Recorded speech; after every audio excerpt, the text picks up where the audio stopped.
The mashed potatoes were perfect, soft, buttery, served in a porcelain bowl shaped like a swan. Her mother always did go overboard with things like that.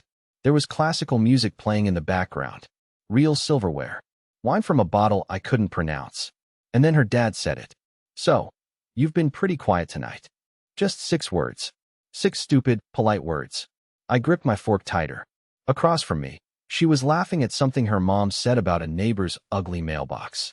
Her eyes sparkled. Her lipstick hadn't smudged. Her nails, painted that sharp cherry red she knew I hated, tapped rhythmically against her wine glass. She knew what she'd done, and she still came here. Still smiled. Still wore that necklace. The one I gave her in Colorado on our 4th anniversary. The trip she forgot to mention was funded by a promotion she earned on her weekend retreat. A retreat with her boss. Her married boss. I hadn't said a word to her since I found the photo. It wasn't sent to me. I wasn't meant to see it. It was in a hidden album on her old iPad, one she never used anymore, one I borrowed because mine was dead. I only needed it for 10 minutes. 10 minutes was all it took to watch my entire marriage rot from the inside. There was a picture, a mirror selfie. She was wearing nothing but his blazer and a grin. He was in the background, holding her hips like she was something he bought. And they were in our hotel suite, the one we were supposed to use on our upcoming marriage reset weekend. She booked it early. With him. I hadn't slept since Tuesday. My head was pounding. My heart felt like it was being stepped on. And still, I came to this dinner. Because I needed them to know. "I'm sorry," her mom said. "Did something happen? You've barely touched your food." "Oh, something happened." I pulled out the iPad, laid it flat on the table, pressed play on a video I found in the same hidden folder. Her mother looked confused. Her father leaned in. And then came the sound. Her voice. Moaning. Giggling. Saying things I hadn't heard in years. Her dad flinched. Her mom slapped her hand over her mouth. And still, she kept chewing her dinner. Still smiling. Still pretending. I didn't say a word. But the room was silent now. No one moved for a good 10 seconds. You know that feeling when the air in a room gets sucked out all at once? That's what it felt like. Like we'd all fallen into some strange vacuum where time slowed, forks froze midair, and every polite illusion shattered in one awful, echoing instant. Her mom was the first to break. She dropped her wine glass. It didn't shatter, but the spill was loud. Red wine across a white tablecloth. Somehow symbolic. Her hand went to her mouth, like she could push the sound of her daughter's voice back inside. Like she could unhear what she'd just heard. Her father didn't look at me. Or her. He just stared at the screen, stone-faced, like he was reading a weather report during a hurricane. And my wife? Jolene? She finally put down her fork. That was it. That was her reaction. She put down her fork. No gasp. No denial. No, this isn't what it looks like. Just a casual, calculated silence. I swear. I think she was waiting to see how her parents would react before she decided how to feel. I stood up. "I didn't come here to embarrass you," I muttered. "But since you wanted to play perfect family dinner, I thought you deserved the whole picture." Her dad finally looked up. His face was red. Not from shame, but from the kind of anger that comes from being blindsided in your own home. The kind of rage that only a father feels when the daughter he raised on piano lessons and bedtime stories ends up in a stranger's hotel room, calling him baby. He opened his mouth to speak, but didn't. Instead, he stood up, walked to the living room, and sat down without saying a word. Her mom finally whispered something. Her voice cracked. "How long has this been going on?" Jolene didn't answer. I did. Almost a year, according to her calendar invites. She shot me a glare then. Finally, there she was, the real Jolene, the one who'd been hiding behind Botox smiles and candlelit apologies. But before she could say a single word, her mom stood and walked into the kitchen. I could hear the faucet run. I could hear her sobbing into a towel. I didn't feel good about any of it. I didn't feel triumphant. I felt sick. I felt hollow. This wasn't revenge. This was rot. And the worst part? She still hadn't said sorry. Not once. She looked at me, straight-faced, and whispered, "You had no right." And I just laughed. Quietly. Because somewhere deep down, I think I knew. This wasn't going to be the worst part. Not yet. I didn't say goodbye. I just left. I stepped outside into the night, still clutching the iPad like it was evidence in a murder trial. The cold air hit me like a slap. I didn't even realize I'd been sweating until the breeze reminded me how alive my skin still was, even if I didn't feel alive on the inside anymore. I stood in the driveway next to my car, hands shaking, trying to decide if I was about to throw up or break down. That's when I heard the front door open behind me. Footsteps. Heels. Her perfume, that citrus one I used to love, hit me like poison. She stopped behind me, didn't say anything for a moment. Then she said it. Just one line. So calm it almost sounded fake. You didn't have to do that in front of them. I turned around, finally looking her in the eyes under the porch light. No, I said, but I had to do something. You were never going to tell them. You were never going to tell me. She crossed her arms, defensive. We were in a rough patch. I needed something, someone, that made me feel alive again. I laughed, not because it was funny, but because the line was straight out of some bad drama show on cable TV. You needed to feel alive, I said, stepping closer. So you slept with your married boss?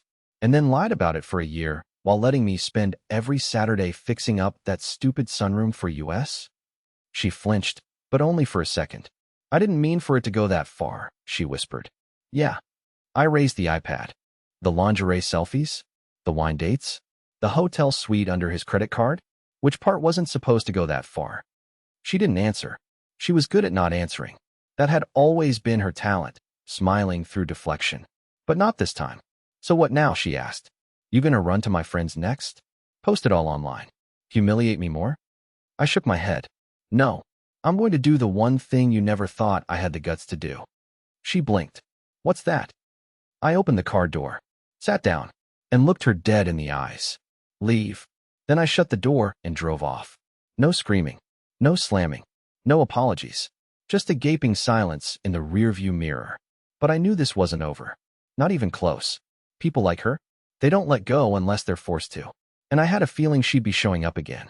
Sooner than I wanted. I didn't block her number. That surprised even me. You'd think after everything, after the lies, the gaslighting, the pathetic excuse of I needed to feel alive, I'd slam every digital door shut and erase her like a corrupted file.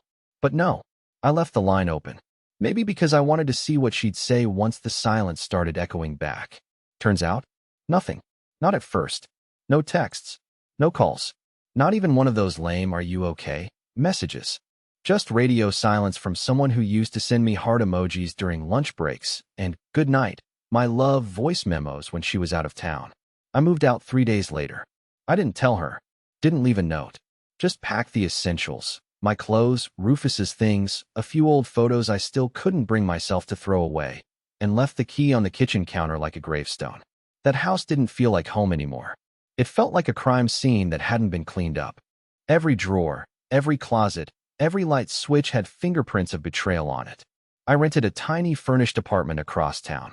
Nothing fancy, just space to breathe. No fake plants. No throw pillows. No reminders. That's when she started watching. I noticed it the first night, after I posted a photo of Rufus curled up on a blanket by the window. It wasn't for her. It was just me trying to act like life still existed. She viewed it within minutes. No likes. No reactions. Just eyes. Then came the late-night messages. 9:42 p.m. So this is how you want to handle it. 10:06 p.m. You embarrassed me in front of my family, Carson. 11:14 p.m. You don't get to play victim when you never tried to understand me. I didn't respond. I read them, then put my phone face down. She didn't deserve my words anymore. But that last one, that one burned. Because it was textbook Jolene, twisting the blade while acting like she's the one bleeding. I went to sleep wondering if she was still with him. If James was spooning her in that same bed I built. If she was laughing at my silence or furious that she'd finally lost control of the narrative. But the truth came the next morning. I got a call from a number I didn't recognize. Florida area code. I let it ring. They called again 5 minutes later. This time, I answered. And the voice on the other end? Shaky. Male. Quiet. Is this Carson? Jolene's husband? Not ex-husband. Husband. I said nothing. Then he said, I think you deserve to know what she told me about you. His voice was nervous, like he hadn't decided yet whether he was calling to confess or to cover his own ass. I could hear traffic in the background. Maybe he was pacing outside, or maybe he didn't want anyone hearing this call. Either way, the silence between his breaths was doing more damage than the words. She told me you hit her, he said. I didn't respond. Not right away. Not because I was shocked, but because I expected something like this. Jolene never just left a relationship. She rewrote the ending first. Made sure she was the victim in every version of the story. I didn't believe her at first, he added. But then she showed me these pictures of bruises on her arms. Said you grabbed her during an argument. I almost dropped the phone. Not because it hurt to hear, but because I remembered that night. We were arguing, yes. Not about the affair. Not yet. It was something stupid. A canceled dinner, some sarcastic jab she made in front of our friends. But I remember her standing in the hallway, blocking the bedroom door, refusing to move. I remember raising my voice. I remember her grabbing my wrist. And I remember pulling away. She had bruises the next day. Faint ones. But she never mentioned them. She just took pictures? For what? Evidence. A future alibi? I'm not proud of what happened between us, he continued, voice low now. But I didn't know she was still married when it started. She said you were separated, that you had a drinking problem, that you were stalking her. I almost laughed. Stalking her? I was the one begging for a date night, while she was sending heart emojis to a man who couldn't even pronounce my name. He kept talking. She told me you tried to control what she wore, who she saw, what she posted online, that you didn't let her breathe. And there it was, the full script. The tragic damsel married to the jealous tyrant. I cut him off. Did she tell you about the vacation house? He paused. What vacation house? The one I bought in Maine. For her. Because she said she was burnt out and needed a place to reconnect with herself. She used it to host weekends with you, didn't she? Silence. I kept going. Did she tell you about the miscarriage? The one we had 4 years ago that she turned into an excuse to cheat on me the first time? More silence. The kind that confirms everything you were afraid to believe. She used me, man, I said. And now she's using you. You think you're the hero in this story, but you're just her next page. He didn't argue. He just said one thing before hanging up. I think she's dangerous, Carson. For real. You should be careful. And with that, he was gone. I stood there in the center of my half-empty apartment, phone still buzzing in my hand, and realized something that made my stomach twist. She wasn't going to let this end quietly. And now that the men in her life were turning on her, she'd only get louder. She showed up 3 days later like nothing ever happened. No warning. No apology. Just a soft knock on my apartment door, followed by that same casual smile she used to flash when she needed me to fix her car or lie to her boss about a dentist appointment. I didn't answer right away. I just stood behind the door, heart racing, hoping maybe she'd leave if I stayed quiet. But of course, she didn't. I brought you your mail, she said sweetly, loud enough for the neighbors to hear. And Rufus's allergy pills. You left them. I opened the door, only halfway. There she stood, designer coat, full makeup, hair curled like she was headed to brunch with friends. She held a grocery bag like it was some peace offering. But her eyes weren't soft. They were calculating, like she was already 5 steps ahead of whatever she thought I might say. You can leave it on the floor, I muttered. Carson, come on, she said, pouting slightly. We don't have to do this. I know you're angry, but you've always been so level-headed. This version of you, it's not real. There it was. Her favorite game. Rewriting reality in real time, like she was correcting a script mid-performance. I didn't respond. She took a step forward. I think you overreacted, she continued. We were struggling, and yeah, I made some bad choices. But I wasn't trying to hurt you. I was trying to survive in a marriage that wasn't giving me what I needed. By sleeping with your boss? Her expression flickered, just for a second, but it was enough. You humiliated me in front of my parents, she snapped, dropping the bag on the floor. Do you know how that made me look? I leaned against the doorframe and said, yeah, that was kind of the point. Silence. Then she laughed, quiet and bitter. You know, she said, you always loved making me look like the villain. It's your favorite role. Poor Carson, the good guy who got stepped on. I didn't take the bait. Are you still with him? I asked. No, she said quickly, too quickly. That's over. I stared at her. Did you end it? Or did he? Her nostrils flared. You don't get to ask me that, she said. That told me everything. She stepped back, face tightening like she wanted to slap me or cry, but couldn't decide which would serve her better. You think this is over? She whispered. You think you can just walk away and keep playing the victim? And that's when she said it, the one line that made my blood run cold. I know things about you, Carson. Things that won't look good if I have to explain to people why we really split up. I didn't move, didn't blink, but deep inside, I felt something shift. Because now it wasn't about heartbreak. It was about war. I thought she might try to guilt trip me, maybe cry in front of mutual friends, pretend I'd abandoned her while she was healing. That's her usual playbook: pain, perform, deflect. But instead, she chose chaos. I got a call from my boss Monday morning. His voice was awkward, hesitant, like someone forced to read a script. He said, "Hey Carson, we received an anonymous email over the weekend with some concerning claims about your behavior at home." I didn't even have to ask what it said. She mentioned possible domestic abuse, financial control, emotional manipulation. There were screenshots of texts. Out of context, obviously, but we have to take these things seriously. I sat there, frozen in my cubicle. Everyone around me was typing away, sipping coffee, talking about fantasy football. Meanwhile, I was being quietly crucified by the same woman who once wrote me love notes on sticky pads and hid them in my lunch bag. I didn't yell. I didn't defend myself right away. I just asked, do I need to get legal involved? There was a pause.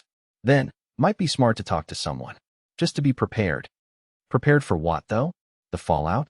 The slow dismantling of a reputation I spent 10 years building? I couldn't believe how fast it was unraveling. That night, I checked her socials. I shouldn't have, I know, but I had to see. Had to know what narrative she was building. Sure enough, she'd changed her status to separated, followed by a vague caption. Sometimes the people who claim to love you the most are the ones who hurt you the worst. Over 300 likes. Dozens of comments. Stay strong, girl. You don't deserve toxicity. We always knew you could do better. She was painting herself as the phoenix, rising from the ashes of a monster husband who dimmed her light. And it was working. I didn't sleep that night. My hands were shaking just brushing my teeth. Because it hit me. This wasn't about the affair anymore. This wasn't about a broken marriage or even revenge. This was her rewriting me. I called my lawyer the next morning. Explained everything. He told me to gather records. Screenshots. Photos. Anything that proved timelines, facts, intent. He didn't sound surprised. He'd heard of this before. Divorcees turning scorched earth to keep control. But then he asked me something that caught me off guard. Do you have anything she'd be afraid of becoming public? At first, I said no. I wasn't that guy. But then I remembered something. A conversation I'd overheard months ago. A name I'd never looked up. A payment on our joint account to a clinic that didn't match her insurance provider. I opened my laptop, dug into archived files. And what I found, let's just say, she wasn't the only one with secrets. And I had proof. I sat across from my lawyer in a quiet conference room with a folder full of receipts, messages, bank statements, and one printout that changed everything. It was from a private clinic. The name wasn't familiar, but the appointment date matched a weekend Jolene said she was visiting her aunt. The transaction was buried in our joint account under a vague medical code. But a little research confirmed what she never told me. She hadn't just betrayed me emotionally. She'd lied to everyone, including the man she was cheating with. There had been a pregnancy and a termination, and it wasn't mine. When the lawyer saw the documentation, he leaned back in his chair and let out a slow breath. Do you want to use this? He asked. And for a moment, I hesitated. Not because I wanted to protect her, not anymore, but because I didn't want to become her. I didn't want to stoop to the level of weaponizing pain, twisting narratives to win. I looked at him and said, only if she pushes first. She did. She filed for alimony 2 weeks later, claiming I emotionally damaged her ability to work. She even had a letter from some online therapist she'd only spoken to twice, backing up her trauma. That was her mistake. She got greedy. So we went to court. I didn't say much. I didn't need to. My lawyer submitted everything. Timelines, contradictions, screenshots, statements from her former boss. Yes, even he turned on her after she tried dragging him into her spiral. And then, last of all, we submitted the clinic documents, sealed, but enough to demonstrate deceit with joint assets and material misconduct. The judge read it all. Took one look at Jolene's dramatic testimony, then at the cold, hard stack of evidence we brought in, and ruled in my favor. No alimony. No financial settlement. I kept the house, the dog, and the car. She got, well, a performance review from life. After the ruling, I walked outside, feeling lighter than I had in months. The sun was out. Rufus was waiting for me in the back seat, tail thumping against the window like a drum. I didn't feel rage. I didn't feel smug. I just felt free. And here's the part no one expects. 2 months later, I met someone. Not on a dating app. Not at a bar. At a bookstore, of all places. She was standing in the non-fiction aisle, arguing with herself over whether to buy a biography or a gardening guide. We laughed. We talked. And slowly, carefully, we started something new. She knows my story. I know hers. There's no pretending. No games. Just honesty, coffee, and quiet evenings with Rufus between us on the couch. Jolene tried to destroy me. Instead, she set me free. And for the first time in a long time, I'm not looking back.